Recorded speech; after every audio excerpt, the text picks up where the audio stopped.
In this video, we will learn about solving system of linear equations. System linear equations are equations of degree 1, and we can solve them using matrices and without matrices. In this video, we will learn how to solve them with matrices. Yes? What is degree? Degree means power. So that means it has, if it is a power, if it is a square over it's not a linear equation, right? So they have power of 1. In this, these equations can have 3 kinds of solution. We can have either a unique solution, which will be the case in this example, or we can have either infinite solution, or we can have no solution. So in this video, we will do 3 different examples. The first example is for the unique solution. Then we will do an example of infinite solutions, and then at the end we will do example of no solution.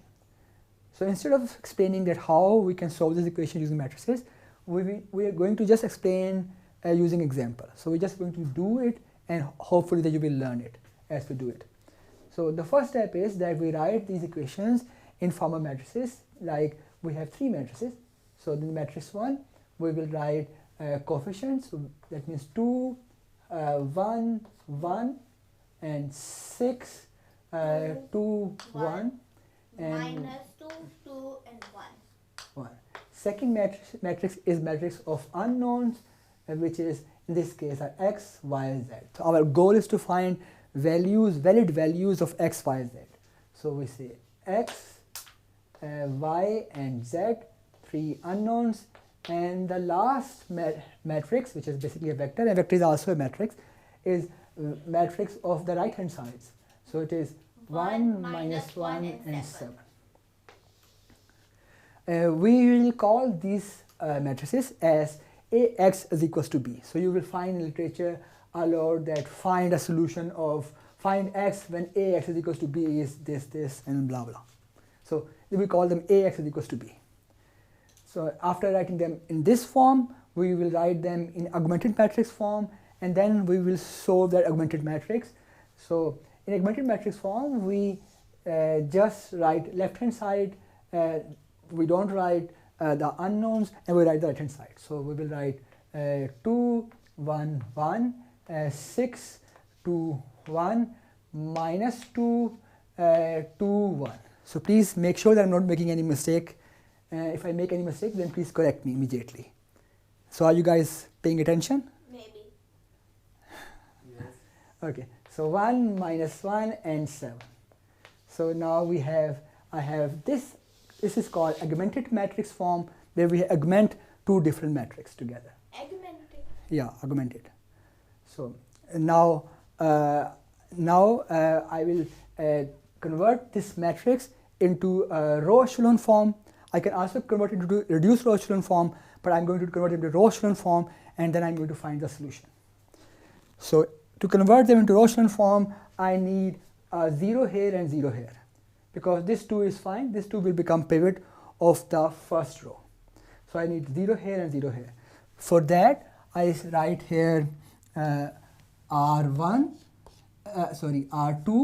because I want to have 0 here. So say R2 is equals to R2, and what? Minus 3 minus 3 R1. And R3 is equals to what? R3 plus R1. So now we have to do those operations carefully so that we don't make any mistake. First, I'm going to write the first row as it is, which is 2, 1, 1, and 1. In the second row, I'm going to have here 0, because when I say minus 3 and plus 6, then it's going to be 0.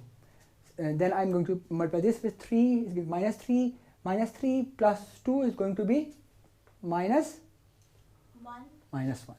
And then minus 3 plus 1 is going to be what?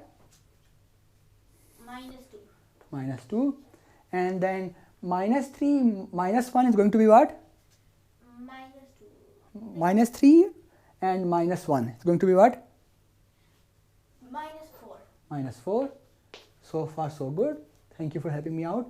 And then I add these two together. So I will have 2 plus minus 2, 0.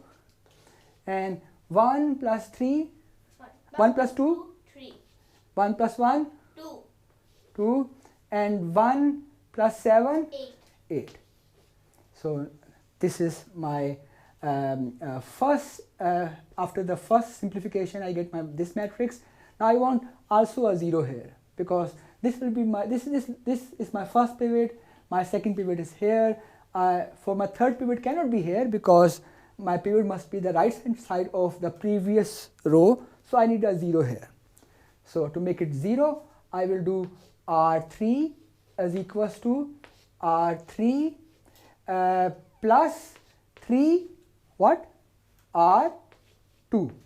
So I say R3 is equals to R3 plus 3 R2. And then my answer will be, I will just write the first two rows quickly.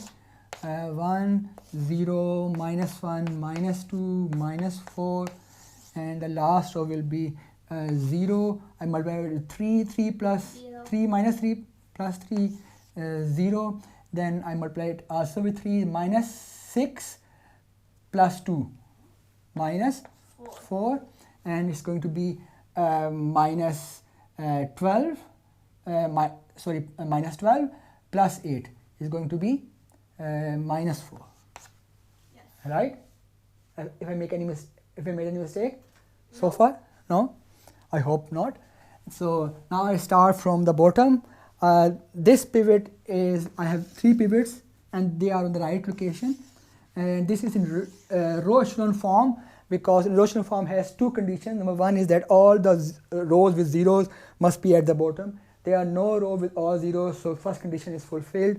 Second condition is that the pivot of a row must be on the right hand side of the pivot of the previous row, and in this case this pivot is on the right hand side of 2, this pivot is on the right hand side of minus 1, so we are fine. This pivot represents x1, this pivot represents x2, and this pivot represents x3, and because we have pivots corresponding to every variable, so we're going to get unique solution.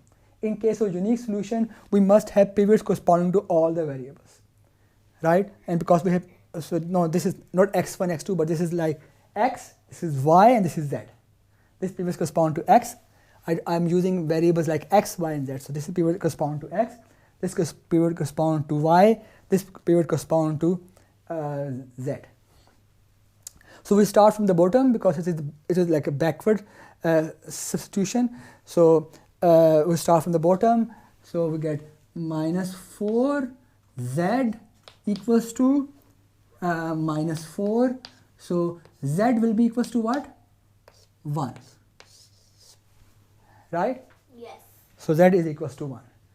And then I start from here, which is minus y minus 2z equals to minus 4.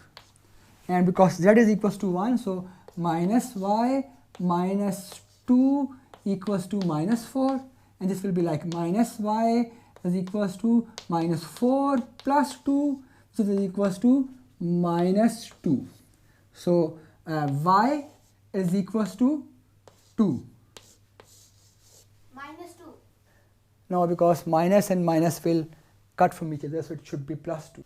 So now we have answer of z and y, and now we're going to use the first row to find the answer of x. According to the first row, we will have 2x plus y plus z equals to 1, and 2x and y value is 2 plus z value is 1 is equals to 1. So get 2x is equals to 1 minus 3, because 2 plus 1 is 3. So we get 1 minus 3 is equals to minus 2, and this is going to be x is equals to Minus 1. So we have answer of our first question, but now we must check if our answer is correct or not. if our answer is correct, then if we put these values of x, y, z in any of those equations, then those equations must satisfy, means right hand side must be equals to left hand side. So we're going to use the last equation, randomly picking. So x is equals to 1 minus 1, so we say minus 2 times minus 1 plus 2, y is going to be 2 times 2 plus z is going to be 1 is equals to 7. So we get here minus 2 times minus 1 is equals to 2 plus 2 times 2 is 4, so 2 we get here 2 plus 4 plus 1 is equal plus to 1 7. is equals to 7, and yes, this is correct because 7 is equal to 7. So that means our solution is correct. So now we just write the second example and we will see how to find infinite solutions. So stay tuned.